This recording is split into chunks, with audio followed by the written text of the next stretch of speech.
El tema que vamos a tratar en esta y en otras sesiones va a ser escritos administrativos, comerciales, profesionales y sociales. Es decir, que vamos a abarcar todas las estructuras de los escritos que vamos a utilizar a lo largo de nuestra vida. Hay muchos escritos que tienen una forma específica de llenarse o de hacerse para podernos dar a entender. El primero de los escritos que vamos a ver son las notas. ¿Qué son las notas? Pues las notas son comentarios que se escriben en papelitos o explicaciones, advertencias, para que después nos podamos acordar de ellas o las podamos entender. Ejemplos de notas. Aquí tenemos una nota que dice no olvidar hervir el agua y lavar bien las frutas y verduras, y ya trae una nota de por qué es que es necesario hervir y lavar las frutas y verduras. Entonces hay que tener en cuenta que las notas sirven para recordarnos algo. O también, si se fijan aquí, es enviado de una persona a otra, le está recordando unas situaciones en las que les pueden ayudar.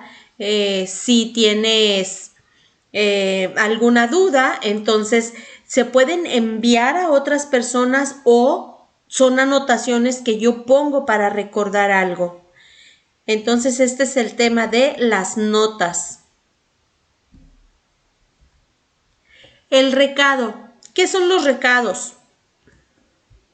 Son mensajes que vamos a enviarles a otras personas para darles respuesta, para comunicarles alguna noticia.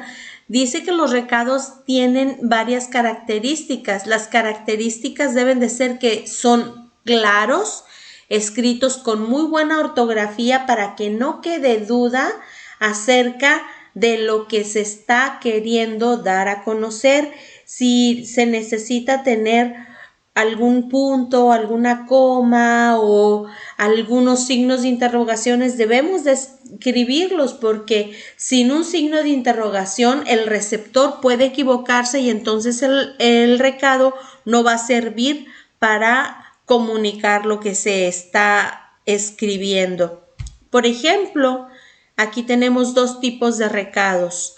La estructura del recado es el nombre o el tratamiento que le damos a la persona a la que le vamos a escribir, el mensaje y la firma. Si se fijan, tienen signos de puntuación.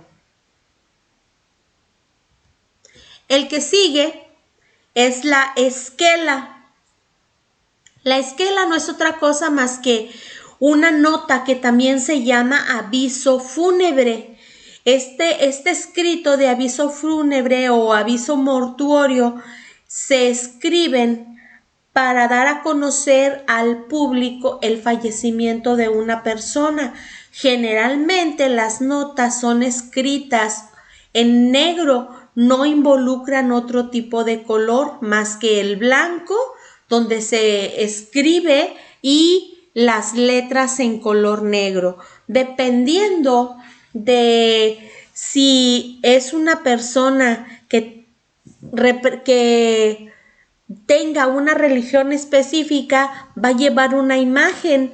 Una imagen puede ser una imagen religiosa, dependiendo de a qué santo o qué divinidad tenga.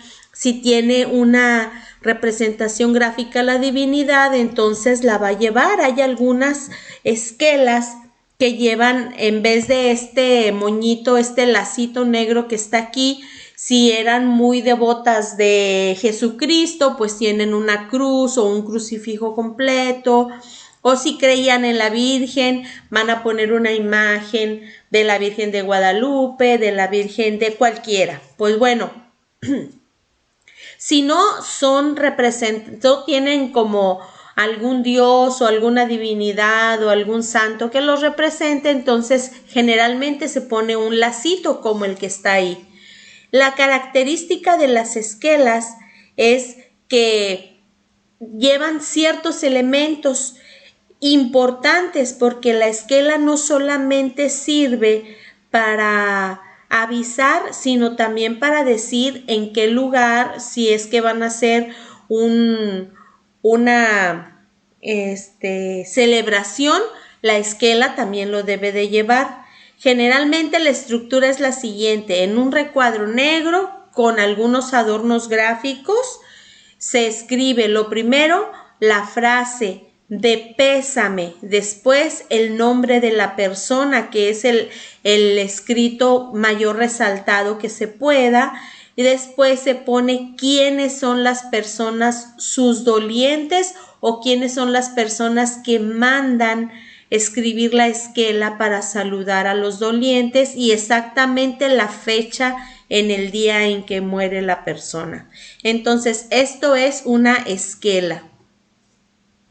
El siguiente tipo de escrito van a ser los avisos. Los avisos tienen la finalidad de comunicarle a alguien alguna situación o advertirle a alguien. Se dice que también los escritos pueden comunicar una señal, un consejo o un llamado de atención. Los avisos pudieran ser los siguientes. Se dice que se pueden señalar una situación, por ejemplo, que está aquí a la derecha, está avisando una situación que del 16 al 20 de julio los maestros van a estar en curso, y entonces ponen una hora específica para atender las oficinas.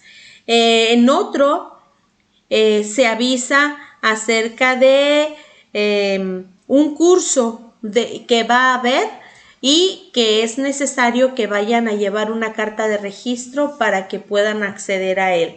Entonces, estos son avisos. También incluso pudieran entrar dentro de esto de escritos avisos, pudieran entrar los que encontramos, por ejemplo, en las calles cuando una calle está cerrada, que dice cerrado, Comapa trabajando, y ya pone ahí la hora en la que va a estar cerrada la calle. Esos serían avisos. ¿Qué son los volantes? Muchas veces les llamamos también flyers. Los volantes son un papel impreso. Generalmente el tamaño del volante es de media cuartilla y se distribuyen de mano a mano. Son aquellos que encontramos a las personas en los semáforos o por las calles, hasta se les llama volanteros o que van a volantear. Y estos volantes tienen ciertas características. Primero es que anuncian algo, es decir, anuncian, piden, cuestionan o hacen saber algo, pero siempre tienen este tamaño. No, más pequeños no les llama la atención a las personas, y más grandes son muy incómodos y los tiran. Entonces debe de ser de media cuartilla. Existen 5 tipos diferentes de volantes. Los volantes promocionales son aquellos en los que te ofrecen cupones de descuentos, te ofrecen ofertas para que vayas y compres en determinado lugar. Los volantes publicitarios simplemente ofrecen un producto o un servicio, no tienen promociones, simplemente te dicen que ya abrió la pizzería, por ejemplo. El volante promocional sí dice que ya abrió la pizzería, pero que los sábados hay 2x1. Entonces esa es la gran diferencia entre uno y otro. Los volantes informativos son aquellos que dan a conocer algún evento específico, por ejemplo, los que empiezan a repartir cuando se van a llegar las elecciones, por ejemplo, o cuando alguna farmacia va a cumplir aniversario y van a hacer un evento específico. Entonces envían un volante informativo. Pueden o no pueden tener ofertas, pero te informan una situación.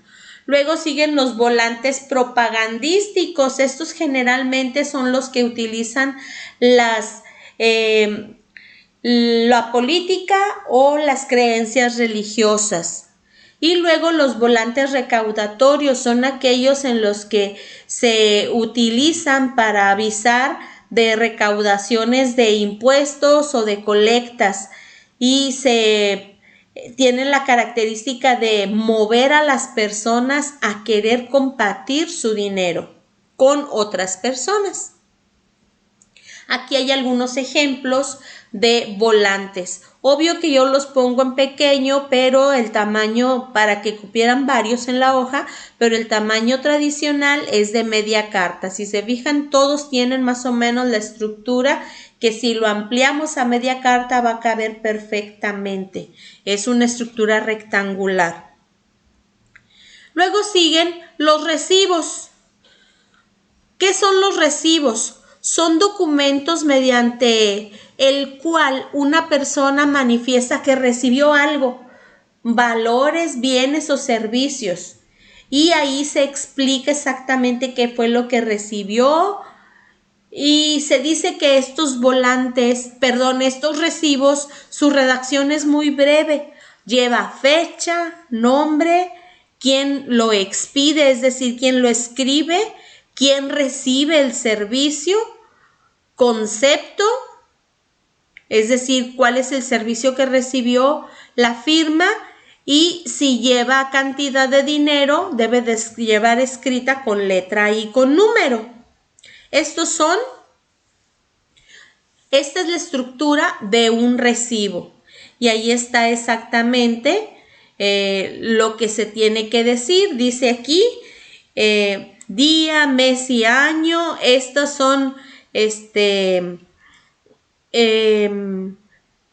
cifras que se tienen que escribir dependiendo del tipo de moneda. Luego dice recibí el nombre de la persona que recibo. Por ejemplo, si yo voy a recibir de mi jefe, dice recibo de Miguel Reyes la suma de, y acuérdense que dice que si es dinero tiene que ir con letra y con número. Entonces aquí le pongo 2,500 con número y le pongo 2,500 moneda nacional con letra por concepto de, y aquí le pongo salario de la primera quincena, porque a lo mejor ese es el salario, ese es el dinero que estoy recibiendo. Ahora le pongo si lo recibo en efectivo o lo recibo en cheque, y si es en cheque, el número del cheque, el número de la cuenta y de qué banco es el cheque. A cuenta o en saldo, y le pongo que es en saldo, en la cantidad 2,500. Recibo de conforme, aquí le pongo mi firma. Y entrega de conforme, aquí viene la firma de mi jefe y el total otra vez 2,500. Así es como se llenaría un recibo. ¿Por qué es necesario que ustedes conozcan todas estas cosas? Pues es necesario porque en algún momento de su vida van a tener que llenar estos documentos y es muy penoso que no sepamos cómo se llenan. Letra de cambio. La letra de cambio, chicos, es un documento que tiene connotaciones legales, es decir, que si no se cumple lo que dice la letra de cambio, pueden meterte a la cárcel. ¿Por qué? Porque se dice que es un documento mercantil en el que intervienen varios participantes, es decir, el que solicita el dinero, el que lo da y los testigos. Entonces, dice que la letra de cambio es una transacción que suele ser comercial, implica una obligación de pago de una cantidad de dinero determinada en un plazo de tiempo establecido. Suponiendo que yo voy a pedir 2,500 de un préstamo, por decir, entonces para la persona que me va a prestar el dinero tiene que asegurarse que yo se lo voy a pagar, entonces me hace firmar una letra de cambio. Y yo ya le dije, préstame los 2,500 y te los pago el 14 de febrero. Entonces me hace firmar una letra esa letra, este documento, si no se cumple a la fecha en la que yo le firmé y le juré que le iba a pagar, él la puede llevar ante un juez para hacerme una demanda y obligarme a pagar, porque yo me comprometí a pagar ese día. Entonces, esa es una letra de cambio. Estas son la estructura, o esta es la estructura de una letra de cambio. Y la letra de cambio la escribe la persona que va a prestar el dinero. Y aquí está la forma en la que se llena. Chicos, siempre que escribimos una cifra en letra, esta es la estructura que se tiene que poner. Con esto estamos hablando 0 centavos y moneda nacional. Esto tiene que ir a menos que le deba 300 pesos con 50 centavos. Entonces aquí diría 300 pesos y aquí 50 sobre 100 moneda nacional. Así es como se escribiría. Y bueno, esta sería la forma en la que se escribe una letra de cambio. Aquí les dejo también una letra de cambio. Esta es la estructura de las letras de cambio que conocemos en México, las más comunes. Y por último, que vamos a ver el día de hoy, son los cheques. ¿Qué son los cheques? Todo el mundo hemos oído hablar de las chequeras, aunque ya no son tan comunes. Pero de todos modos las empresas, y por eso es necesario que sepamos, porque en determinado momento vamos a estar trabajando en una empresa. Entonces, como las empresas manejan mucha información todavía en papel, a veces todavía se manejan las chequeras. El cheque es un documento también mercantil de la misma estructura que se los había dicho con la letra de cambio, que si no se cumple o falsificamos o damos un cheque que no tenga fondos, hay empresas que se molestan tanto que pueden ponerte una demanda y procede porque son documentos mercantiles. Dice que un cheque es aceptado como medio de pago que emite una persona para que una entidad financiera, es decir, un banco, pague la cantidad a otra, a una tercera, siempre y cuando disponga de fondos. Por ejemplo, voy a comprar un vestido en una tienda, no tengo efectivo, pero tengo una chequera, entonces yo que soy el librador, lleno un cheque para que Bancomer, que es mi banco, que es donde yo tengo dinero, le pague a la tienda que Soriana, por ejemplo, le pague a Soriana el cheque que yo le estoy dando. ¿Qué pasa si no tiene efectivo? Pues entonces el banco lo rechaza y como ya en mi cheque vienen mis datos, pues entonces Soriana puede demandarme porque di un cheque sin fondos, es decir, se denomina incluso como un robo, como un fraude. Entonces, son importantes la estructura de los cheques. Si nosotros llenamos un cheque con una estructura o con una coma o un punto malo, podemos defraudar a una empresa o podemos defraudar incluso a un banco, y todo esto tiene pena de cárcel. ¿Por qué? Porque estamos hablando de dinero y sobre todo si nosotros lo firmamos tenemos que saber exactamente qué es lo que estamos brindando. Esta es la estructura de un cheque. Aquí lo tenemos. Dice, páguese el cheque A, y aquí se dice a quién le vamos a pagar y se dice por qué, y aquí dice para abono a la cuenta del beneficiario, y aquí dice cuánto, y dice 1,077,870 pesos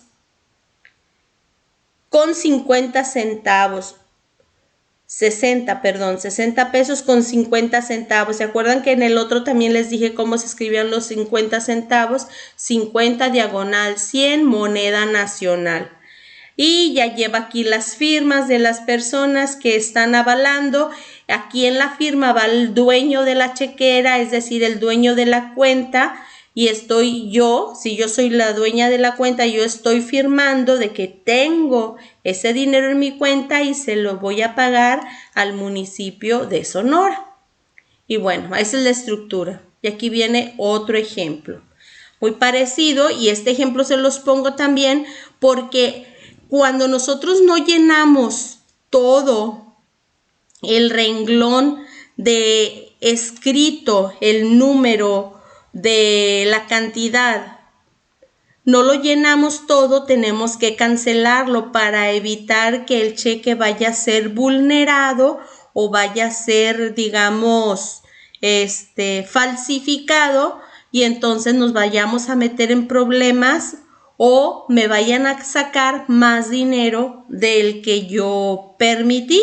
Por ejemplo, aquí le pueden borrar muy fácil o ponerle una rayita, ponerle un 0 aquí, ponerle una rayita para que sea una coma, ponerle otro 0.00, porque aquí hay todavía espacio, y entonces en vez de 15,000 pesos van a ser 50 millones, 15 millones.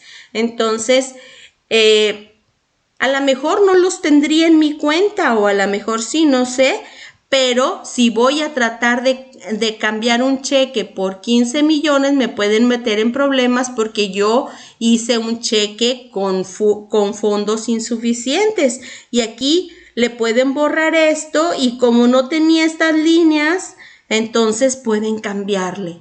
Entonces es necesario que cuando llenemos un cheque esté cancelado completamente el renglón que queda vacío. Y bueno, entonces esas serían las características para llenar un cheque.